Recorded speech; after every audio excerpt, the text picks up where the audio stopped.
So itong purple, kukunin ko. Dapat kasi ito natatalbusan palagi para kumapal. Sa may niya, tabi ng gate meron doon. Kaya nga Ito po kasi hindi ko nakikita to. Hindi ko to alam. Ang kinukuha ko po talaga yung talbos doon sa sa may gate. May talbos po kasi kami doon na kulay green. Yun ang kinukuha ko. Ay meron din pala dito. Ayun, ang dami pala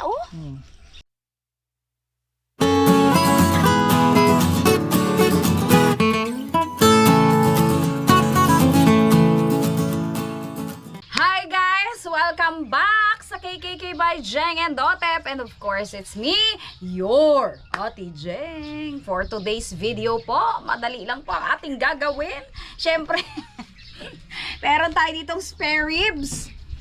Spare ribs po ang aming mas kinuha. Kasi mas marami siyang mga laman. Tapos, mas maraming laman nga at mas malambot. Tapos po yung mga buto-buto niya hindi masyadong nagbabasag-basag. Kung yung buto-buto kasi talaga na pangsigang, usually kasi ang nagiging problem talaga doon, yung tinik ng buto-buto nagkakabasag-basag, minsan natitinik ang aming mga bibig, no? So ganyan na lang tayo, mas maigi pa yung spare ribs. Tapos meron tayong sibuyas bawang. Ay, sibuyas bawang tuloy. Kamatis! Sibuyas at kamatis. Meron tayong gabi, sinigang na may gabi. Kasi wala po tayong sampalok. Hindi naman natin maubos yung kamatis. Meron tayong okra, isang tali. Ganyan naman po talaga sa mga bilihan. And then isang taling sitaw. Pakukuluan po muna natin yung ating sinigang. Kasi para makakain na kami at medyo tanghali na po. Pakukuluan po muna natin yung ating sinigang, yung ating karne pala. Pakuluan muna natin at medyo unahin na nating palambutin bago natin ilagay ang ating mga gulay. Unahin na po natin ito. Ito po ay ano lang naman, biakin lang natin ng ilang piraso. Kahit nga ganyan lang, okay na po iyan. Hindi natin masyadong kailangang pakadikdikin, pakapinuhin ang ating mga gulay. Sangkap pala. Ano ba yan? Parang hindi natuloy ako sanay mag-vlog. Wow. Ang tagal na yung huling mga cooking vlog, no? Kaya po parang mas sanay na ako doon sa pagtuturo. Correct? Baka sabihin ko kayo ng correct? Ayan, sige po. Ilagay po muna natin dito para at least lumambot na siya habang piniprepare ko po yung mga gulay. Unahin po muna natin yung ating karne para po matanggal yung ating mga impurities. Pakuluan lang muna natin ng konti. Konti lang muna. Yan lang po muna. Huwag po muna natin ilagay yung ating mga bawang at bawang. Kamatis. Huwag po muna natin ilagay yung kamatis. Palabasin po muna natin yung impurities niyan. Para makuha natin bago natin ilagay ang ating kamatis at sibuyas. Ayan, natanggalan ko na po ng mga impurities. Ayan, lagyan na po natin ng ating sibuyas at saka ng kutsilyo. Ang aking pot holder yan Lagyan na po natin yung sibuyas at kamatis. Saka syempre po, lagyan na rin po natin ng asin para naman po magkaroon ng lasa ang ating meat. Lagyan na po natin ng asin.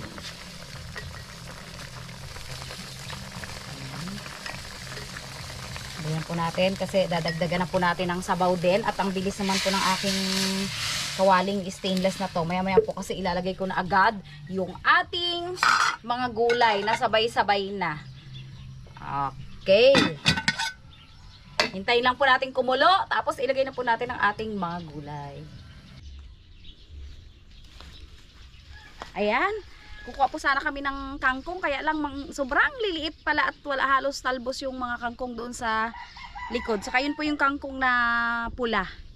Ito po meron tayo ditong kamote. Kamote na lang ang ilagay namin.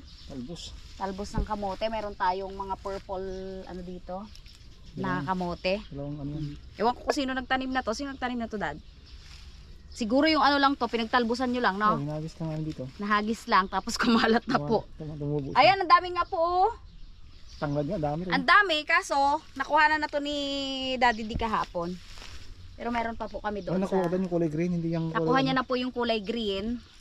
So, itong purple, kukunin ko. Dapat kasi ito natatalbusan palagi, para kumapal. Sa may niya, tabi ng gate meron doon. Kaya nga Ito po kasi hindi ko nakikita to. Di ko to alam. Ang kinukuha ko po talaga yung talbos doon sa ano, sa may gate. May talbos po kasi kami doon na kulay green. Yun ang kinukuha ko. Ay, meron din pala dito. Ayun, ang dami pala, oh.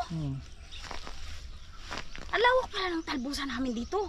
Hindi ko na mamalayan. Nakakuha na ako kahapon. Ang dami pala. Ayan pa, oh. Yan, dyan ang kinuhanan mo? Oh, dito. Ayan, ang dami po pala, oh. Yung mga patulang ligaw pa nga rito sa Kampalan Ligaw. Saan? Yan, Patulang talbos. mo. Ang maganda, oh. Hmm. Ganda pala ang mga talbos po ng kamote dito. Ay, may namimitas din. O, ikaw ba yan? Ako nga yung kahapon nagkuha dito. Si Daddy di pa lang namimitas ng ng talbos dito ng kamote. May patulang ligaw pa nga oh. Saan? Yung sa kabila, sa kabilang bakod. Oo nga, may mga patulang ligaw. Ayan po, Sa gitna natin yung Kampalan Ligaw meron doon. po pala kaming mga ano. Okay na po ito kasi meron pa kaming tira doon. Meron pa kaming talbos doon ng kamote sa loob ng bahay, ng ref. Tinira namin nga at nanguha siya kahapon. Dito. O, pandagdag lang natin ito. Yan. Saan? Ayun. Hindi nga to alam din ni Tatang eh. Sabi ko, Mga meron hinahagis-hagis tayong namin. ano tang, meron tayong talbos pala dyan sa likod. Tara. Nakita ko lang kahapon nga. Ito may talbos pang isang violet. Naraba yan. Kaya nga, maganda nga kasi pong natatalbosan talaga ang talbos ng kamote. Para dumadami. Kakapal pa to, oh. Ayan oh. Lalo't ngayon umulan. Dami pa pala eh. Ito na lang ilalagay namin sa sigang kahit na hindi kangkong. Almost the same lang naman ang lasa nun. Rehas lang naman yan. Hiningal ako sa pagpitos ng talbos. Tanghali na po kasi kainita na. Ayan. Ilagay na po natin ang ating mga gulay para lumambot na ng sabay-sabayan. Ang gabi natin ay medyo matigas-tigas siya ng konti. Pero carry na yan. Carry na yan sabay-sabay. Yan. Sabaw. Dagdagan natin ng sabaw. Mani. Para malibog. Ayan, lagyan natin ng sabaw ulit. Amoy turbo kayo na apoy. Kasi talaga namang napaka ano po niyan. Napaka lasa ng spirits. Ayan. Turbo mo apoy. Laksan natin ang apoy. Para ano. Para grabe yung uling na kukuskusin ko. Yung uling na aking kawali. Ayan, iniingal pa ako. Hintayin lang po natin lumambot para makakain na po kami. Yan. Hindi pa po masyadong malambot ang ating gulay. Pero ano na po, malapit na. Lagay na po natin ang ating mix. Sinigang mix. Ayan. Lagay na po natin.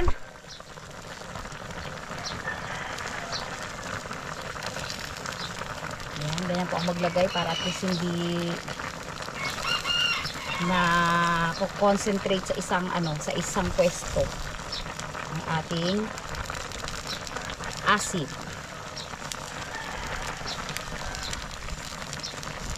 Okay.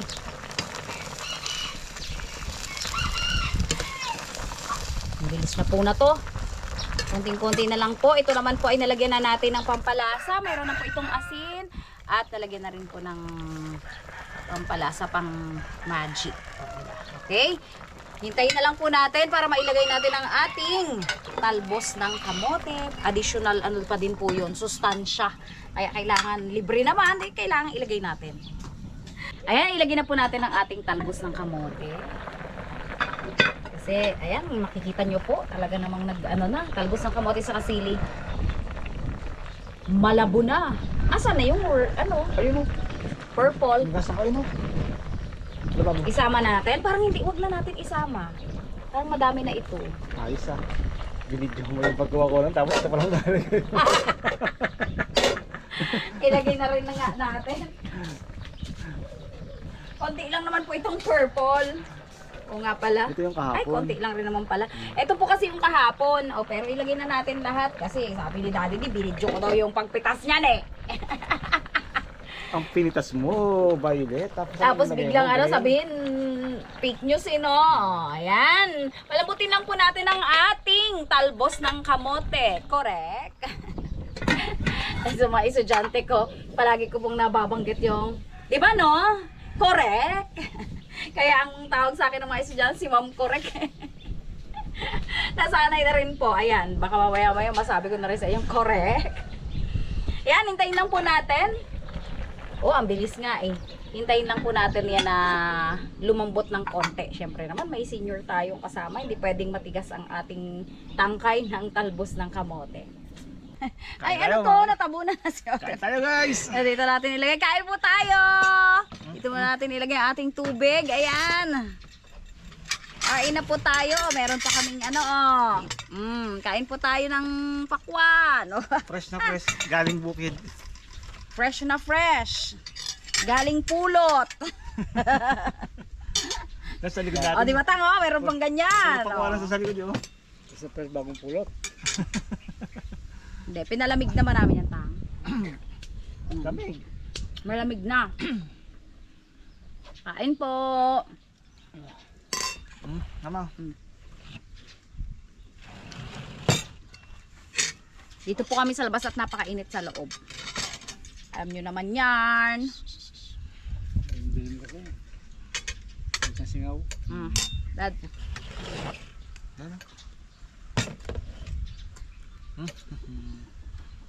Okay. Sarap. O tang, ulam tang. Nagsigang kami ng spare ribs. Ribs yan. Para hindi nababasag-basag yung ano. Hirap kasi pag yung buto-buto talaga na Maybe ano. Maybe back. Hindi yung iba yung ibang buto-buto yung parang ano yon sa Matigas mga na. ibang part.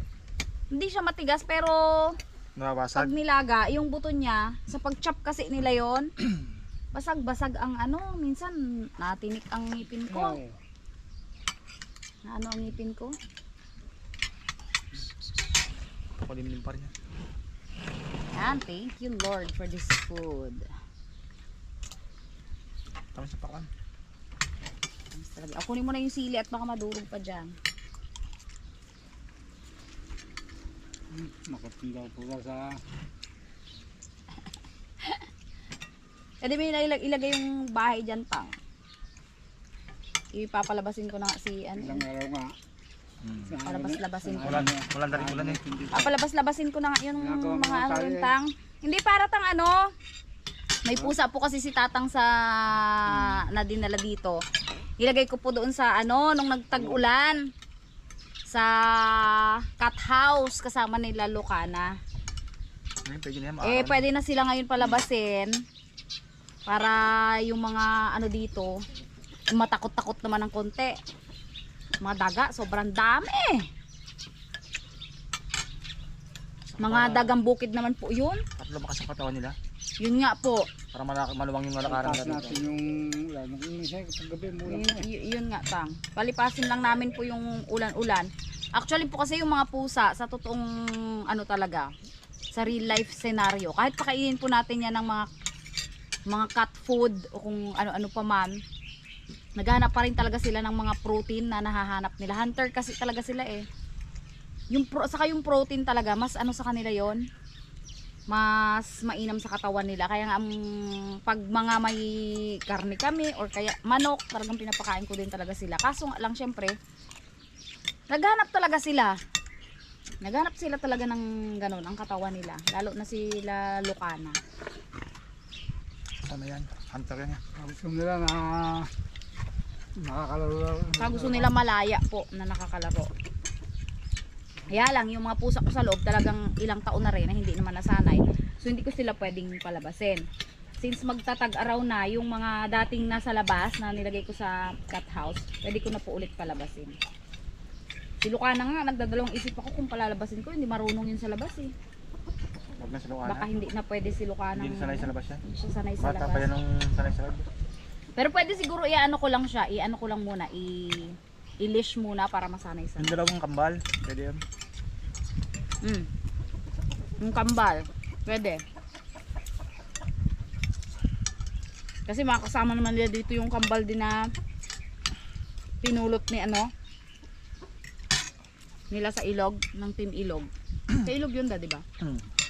Kasi yung si Lucana, nung nakuha namin sa wild gun, diretso sa loob ng bahayan, kaya hindi sanay sa labas. Hindi na siya sanay. Si Biko, sanay na sanay naman yun eh. Dito naman lumaki sa labas yun eh. Ayun, kasabayan niyo sila Pepot. Kaya nga, kaedad ni Pepot yan eh. Ay, ni Pepa. Ay, Pepa pala. Oh, Tisay, bakit nandito?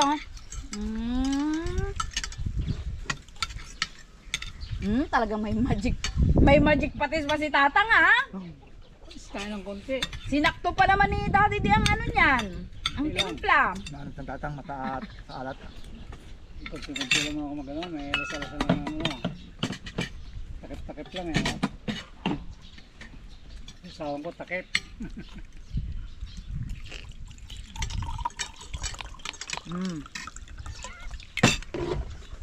Ang ganda yung spare ribs no, wala siyang ano. Walang matatalim na buto. Sarap. Ang mga miming ha. Kayo ikakain kayo mamaya. Huwag kayong magkarotihan dito ha.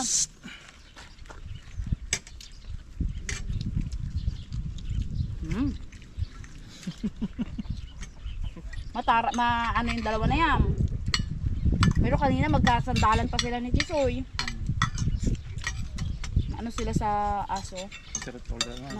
Malapit din sila sa aso. Kamo, hindi rin sila masyadong yung mga bagong ampon ko. Yung mga bagong ampon ni nandoon kay Tyron. Pero dito sila ngayon. Wala ang kanilang family eh.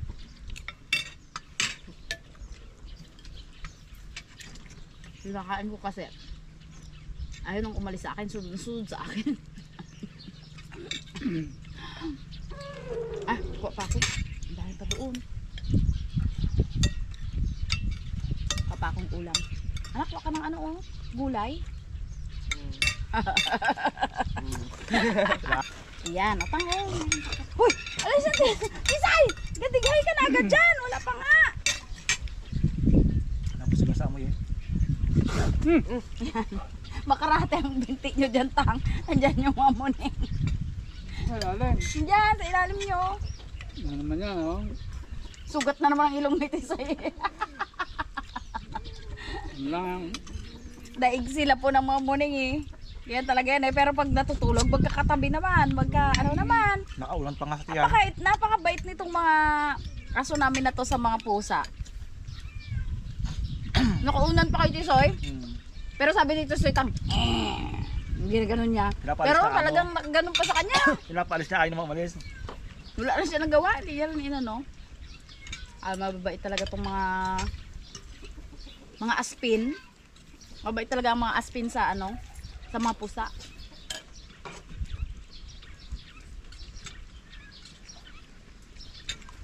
Ayun isa. Ayun pa isa ma. Bumalik. May dahi. Yung baksamahan. Yung mga Tang, mga imported breed. O itong mga asong Pinoy. Sobrang kalmado yan sila sa mga sa mga ibang sa manok, sa pusa. Ganun po talaga ang observation ko talaga. Pero yung pong mga mga imported breeds, yung mga may mga yung katulad ng Belgian. Nako, yung ambul ni Tatang, yung Belgian, si Melo, po sila, masungit sila sa ibang hayop. Pantay lang sila rito, hinating nila. Matatalo pa nga sila ng pusa. May sugat na naman yung ilong ni Tisay. Abot na naman. Abot na. Minsan may mga tuldok-tuldok na gano'n ang mga ilong nila. Inaagawan sila ng pusa eh. Ang bagay wala naman yun sa kanila. Hindi sila maano. Bait yan. Lalo na yan mag-inang yan. Ako.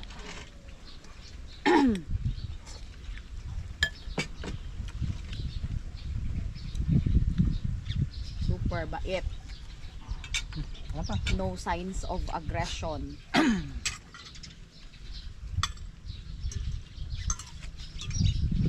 Ang pusa ay best friend nila. Ayan. Happy birthday po sa mga may birthday ng February. Dito po sa amin ay madami din. Si Bunso, Keng-keng. si ano muna? Anisha. Si Anisha, si Gia, saka si Kengkeng. Magkakasunod po sila. Tapos, ay tama no? 3, 15 si Anisha, 17 si, 16 si Gia. Tapos, 18 na kasi, 19 si Kengkeng. Yan, sunod. Sa amin dalawa, tatlo. Sa amin. Marami pa pong February.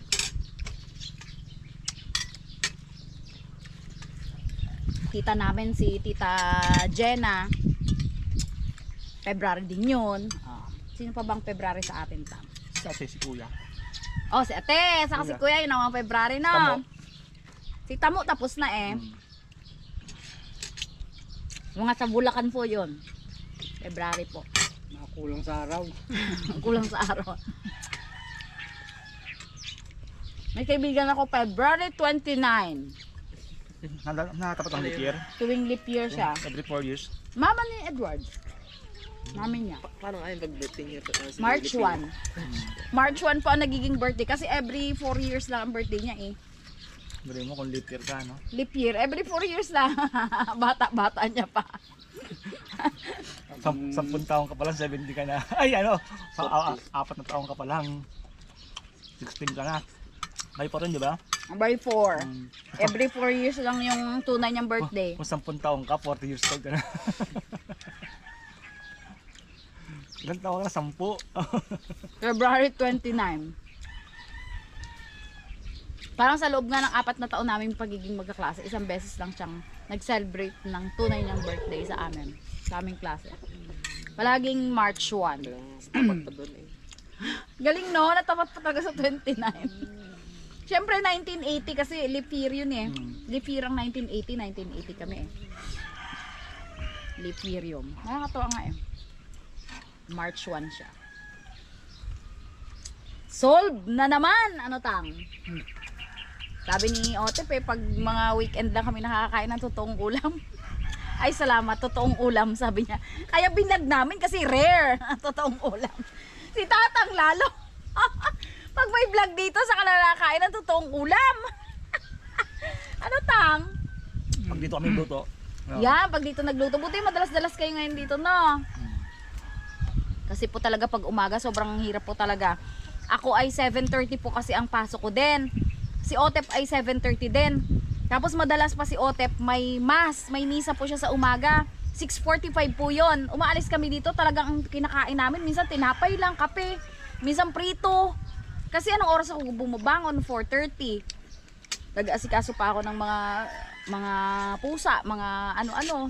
Kung ano-ano, oh. Nagpapakain pa si Daddy din ng si Daddy din na nga ang nagpapakain ng mga ano namin, mga dogs, oh. Ang dami pong ano ba, gagaya kasi maliligo, flag, lalo pag Monday, flag ceremony.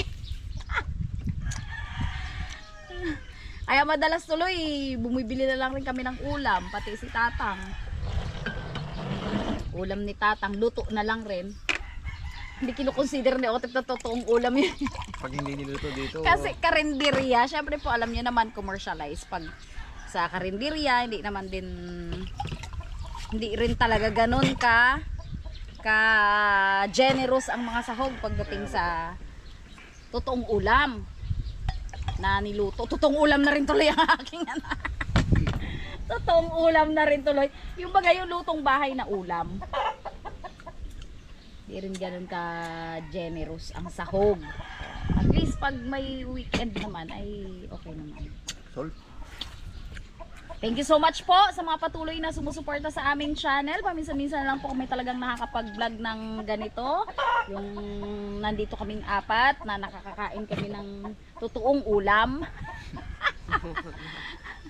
Ayan, thank you so much po.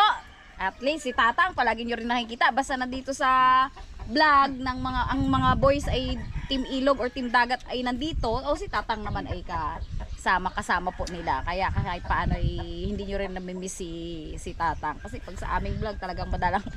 Ngayon nga ay 9 days yata tayo dad no? 9 days kami dad hindi nakapag-vlog. Ayan, thank you so much po. God bless Thank you po. sa panood.